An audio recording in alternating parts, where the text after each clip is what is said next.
cash counter నుంచి మంచిగా ఇది ఏందనుకున్నావు దుబాయ్ సెంటు మామూలు కాదు మా శిష్యులు తెచ్చిచ్చారు America scent Dubai scent Singapore scent రకరకాల సెంట్లు ఉన్నాయి నాకు ఇది మాత్రం దుబాయ్ సెంట్ ఇక్కడే పెట్టుకున్నాను నేను ఇంట్లో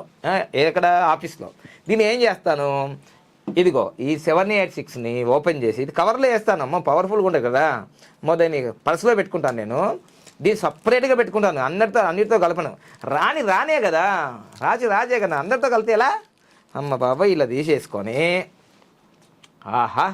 మంచిగా గంధం కూడా పెట్టుకున్నా మంచిగా లక్ష్మీదేవిలాగా పూజిస్తున్నాను నేను రోజు ఇలా తీసుకొని చక్కగా ఆహా ఇలా కొట్టుకుంటా ఆహా ఏమి రుచి అంటదుడు డబ్బు వాసన అనుభవించు 786 ఇది నాన్న 786 వస్తే సెంట్ కొట్టు సార్ దుబాయ్ సెంట్ లేదంటే అరే లోకల్ సెంట్ కొట్టినాయినా లోకల్ ఇక్కడ హైదరాబాద్ రా ఇక్కడ అఫ్జల్గంజ్లో